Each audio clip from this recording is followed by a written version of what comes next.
Rosemary oil does not work for preventing or curing hair loss. There, I said it in the first 5 seconds of the video. The reason I'm making this video is because a couple years back, I did this experiment on myself where I was using rosemary oil every day. It was just an experiment as a real person in real life with no ties to making money off of a certain brand of rosemary oil. No interest like that. I just wanted to prove it either way. So I believe I did it for like 2 years. I mean, I committed to this thing. And I made videos along the way, just about every month. 1 month into it, 6 months, a year, 2 years. And one of my most popular videos on this channel is the 1 year mark. The free market has determined that that is a popular video. So it gets a lot of comments. And people will say, well, it's because you didn't apply it the right way, and you need to have this carrier oil, and they'll give all these reasons why it did or didn't work, but they're still asking me, did it work? It does not work. It does not work. So when it comes to male pattern baldness, it's about the DNA that you're born with. For the most part, when you're born, it's already determined how tall you're going to be. So just think of it in terms of that. For the most part. Similarly, same thing with hair. It's already determined whether you're going to be the kind of guy who can grow a full beard by the time you graduate high school, or you're going to be the guy who can't. Same thing with male pattern baldness. But people like to live in a fantasy where they have control over their hair loss or their potential hair loss. So they think if they do certain things, they can prevent it or stop it. And it doesn't actually work that way, and I know that. So I'm just making this as a reminder to anyone out there. If you want to try it, go for it. I know it doesn't work.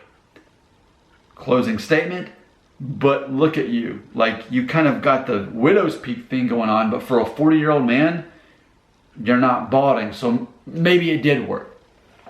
No, my hair was going to look this way either way. And people love to conflate male pattern baldness with being stressed. So for example, if you were highly stressed out to the point your hair started falling out and you're losing weight, that's not male pattern baldness. That's a very temporary situation. People wish that they control this. You can't control it. What you can control is working with what you got. And that's what this channel really is about.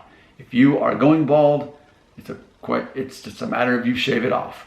If you're fearing that you will go bald, shave it off anyway and get a taste of that. But I also thought I would be balding by the time I was in my 30s, my early 30s. And here I am, a couple months after turning 40, and this is where I'm at.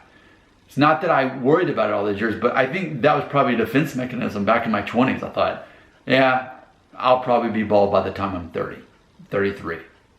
I told myself that back in my 20s that, and that was how I dealt with it. But this whole thing about rosemary oil, knock yourself out. Go ahead, come up with theories and all this stuff, but I know that it doesn't actually work that way. Your DNA determines you're either going to go bald or not, usually by age 35. You're more likely to lose your hair between the ages of 18 and 35. And for the most part, if you naturally still have hair by the age of 35, typically you're going to keep most of the hair the rest of your life. And Johnny Cash would be a prime example of that. He eventually did arguably go bald at the end of his life, but for the majority of his life, especially his adult life, he at best had a hairline kind of like this, but he wasn't bald.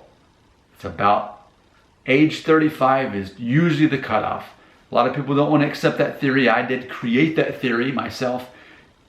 You're welcome to believe it. You're welcome to knock it down. Either way, this is what I'm seeing as the general rule. And that's what we need to focus on. Not the exception to the rule.